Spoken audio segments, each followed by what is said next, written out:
নমস্কাৰ বন্ধুসকল, আপোনালোক আটাইকে ডুৱাফিন টিপছলৈ স্বাগতম জনাইছোঁ। আজিৰ ভিডিঅ'ত আমি আলোচনা কৰিম কেন্দ্ৰীয় চৰকাৰৰ দ্বাৰা পৰিচালিত প্ৰধানমন্ত্ৰী জনধন আঁচনিখন সম্পৰ্কে। প্ৰধানমন্ত্ৰী জনধন আঁচনিৰ জৰিয়তে আমাৰ অসমৰ বেংকসমূহত কিদৰে জিৰ' বেলেঞ্চৰ ছেভিংছ একাউণ্ট খুলিব পাৰি। এই আঁচনিয়ে অন্য ছেভিংছ একাউণ্টৰ তুলনাত গ্ৰাহকসকলক কি অন্য সুবিধা প্ৰদান কৰে। এই আঁচনিৰ জৰিয়তে বেংক একাউণ্ট খুলিবৰ বাবে কি ডকুমেণ্টছৰ প্ৰয়োজন হয়। এই আঁচনিৰ জৰিয়তে ছেভিংছ একাউণ্ট ক'ত কেনেদৰে খুলিব পাৰি। এই আঁচনিৰ জৰিয়তে অনলাইন বেংক একাউণ্ট খুলিব পাৰি নে নোৱাৰি। তাৰ উপৰিও এই আঁচনিখনৰ লগত জড়িত অসমৰ তথ্যসমূহ আজিৰ এই ভিডিঅ'টোত আলোচনা কৰা হৈছে।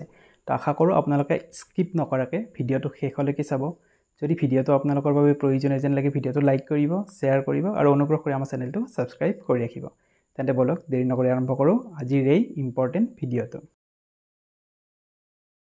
প্ৰধানমন্ত্ৰী জনধন আঁচনি হৈছে ভাৰত চৰকাৰে 2014 চনত আৰম্ভ কৰা এখন জনকল্যাণমূলক আঁচনি। এই আঁচনিখনৰ মুখ্য উদ্দেশ্য আছিল ভাৰতবৰ্ষৰ প্ৰতিটো পৰিয়ালতে অন্ততঃ এটা হ'লেও বেংক একাউণ্ট থকাটো নিশ্চিত কৰা। এই আঁচনিৰ অধীনত ভাৰত চৰকাৰে আমাৰ দেশৰ সাধাৰণ আৰু দুখীয়া লোকসকলক জিৰ' বেলেঞ্চ ছেভিংছ একাউণ্ট খোলাৰ সুবিধা কৰি দিছিল। এই একাউণ্ট যেতিয়া বেংকত এজন গ্ৰাহকে খোলে, এই একাউণ্ট খোলাৰ পিছত সেইজন গ্ৰাহকে বেংকত কোনো ধৰণৰ মিনিমাম বেলেঞ্চ অথবা ন্যূনতম ৰাশি ৰাখিব নালাগে, যাৰ ফলত বেংকক কোনো ধৰণৰ পেনাল্টি বা জৰিমনা নিদিয়াকৈ এজন সাধাৰণ লোকে জিৰ' বেলেঞ্চ ছেভিংছ একাউণ্ট পৰিচালিত কৰিব পাৰে। প্ৰধানমন্ত্ৰী জনধন আঁচনিৰ জৰিয়তে জনধন বেংক একাউণ্ট খোলাৰ বাবে অসমৰ লগত জড়িত বিশেষ তথ্যসমূহ হ'ল অসমত সকলো জিলা বা গাঁৱত জনধন একাউণ্ট খোলাৰ ব্যৱস্থা আছে। বিশেষকৈ গাঁও অঞ্চলৰ মানুহে অসম গ্ৰামীণ বিকাশ বেংক অথবা পোষ্ট অফিচত এই একাউণ্ট অতি সহজতে খুলিব পাৰে।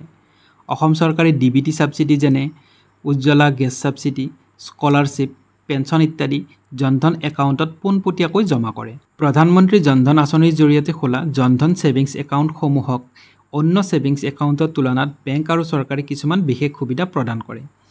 এই সুবিধাবোৰ হৈছে ক্ৰমে জিৰ' বেলেঞ্চ ছেভিংছ একাউণ্ট, অৰ্থাৎ কোনো ধৰণৰ মিনিমাম বেলেঞ্চ বা ন্যূনতম ৰাশি নৰখাকৈ এগৰাকী গ্ৰাহকে বেংকত নিজৰ ছেভিংছ একাউণ্ট পৰিচালিত কৰিব পাৰে, যাৰ ফলত বেংকক কোনো ধৰণৰ জৰিমনা বা পেনাল্টি দিবলগীয়া নহয়। ৰুপে ডেবিট কাৰ্ডৰ জৰিয়তে অনলাইন বা POS পে'মেণ্ট কৰিব পাৰে। চৰকাৰে এই একাউণ্টৰ গ্ৰাহকসকলক 2 লাখ টকা পৰ্যন্ত এক্সিডেণ্ট ইঞ্চুৰেঞ্চ কভাৰেজ প্ৰদান কৰে। ইয়াৰ উপৰিও চৰকাৰে এই একাউণ্টৰ গ্ৰাহকসকলক লাইফ ইঞ্চুৰেঞ্চ কভাৰেজ 30,000 টকা পৰ্যন্ত প্ৰদান কৰে। চৰকাৰৰ যিবোৰ আঁচনি DBT অৰ্থাৎ ডিৰেক্ট বেনিফিট ট্ৰান্সফাৰেৰে বেংকৰ একাউণ্টত জমা হয়, যেনে ছাবচিডি বা অন্যান্য চৰকাৰী যিবিলাক আঁচনি, সেই আঁচনিৰ টকাবোৰ পোনপটীয়াকৈ এই একাউণ্টত জমা কৰা হয়। তাৰ উপৰিও অভাৰড্ৰাফ্ট ফেচিলিটিত 6 মাহ একাউণ্ট ৰেগুলাৰ ব্যৱহাৰ কৰিলে 10,000 টকা পৰ্যন্ত ঋণৰ সুবিধা বেংকে প্ৰদান কৰে। ইয়াৰ উপৰিও কিছুমান বেংকে চেকবুক প্ৰদান কৰে আৰু কিছুমানে প্ৰদান নকৰে। এই ছেভিংছ একাউণ্টত পেঞ্চন, স্কলাৰশ্বিপ বা NREGAৰ টকাও পোনপটীয়াকৈ চৰকাৰে প্ৰদান কৰে। অসমত জনধন একাউণ্ট কিদৰে খুলিব পৰা যায় আৰু ক'ত খুলিব পৰা যায়।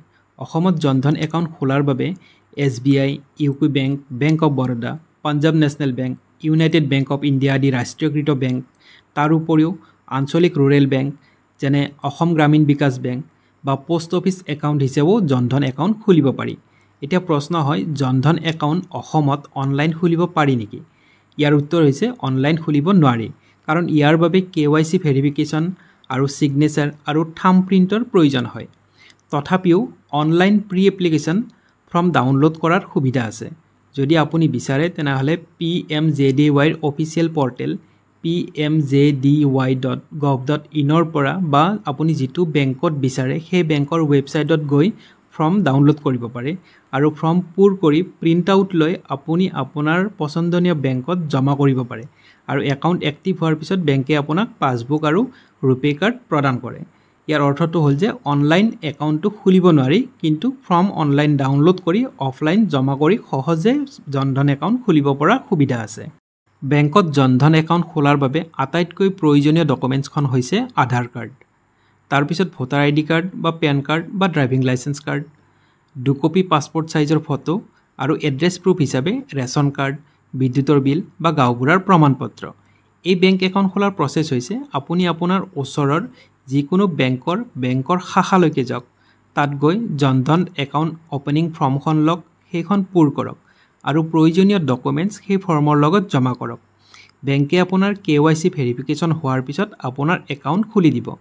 একাউণ্ট খোলাৰ পিছত আপুনি ৰুপে ATM কাৰ্ড বা ডেবিট কাৰ্ড আৰু পাছবুক আদিৰ সুবিধা লাভ কৰিব আৰু আপুনি আপোনাৰ বেংকৰ একাউণ্ট অতি সহজে খুলি পৰিচালিত কৰিব পাৰিব।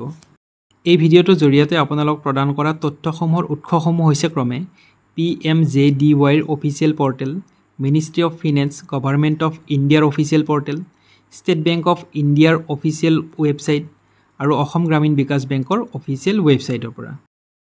তো বন্ধুসকল, আশা কৰোঁ আজিৰ এই ভিডিঅ'টোৰ জৰিয়তে আপোনালোকে জনধন আঁচনিৰ জৰিয়তে কিদৰে জিৰ' বেলেঞ্চত ছেভিংছ একাউণ্ট আমাৰ অসমত খুলিব পাৰি, এই বেংক একাউণ্টে অন্য বেংক একাউণ্টৰ তুলনাত গ্ৰাহকসকলক কি সুবিধা প্ৰদান কৰে, এই সকলোবোৰ কথা জানিবলৈ আপোনালোকে সক্ষম হৈছে। যদি ভিডিঅ'টো আপোনালোকৰ ভাল লাগিছে, যদি ভিডিঅ'টো আপোনালোকৰ বাবে উপকাৰী যেন লাগিছে, তেনেহ'লে ভিডিঅ'টো লাইক কৰিব, শ্বেয়াৰ কৰিব আৰু অনুগ্ৰহ কৰি আমাৰ চেনেলটো ছাবস্ক্ৰাইব কৰি ৰাখিব।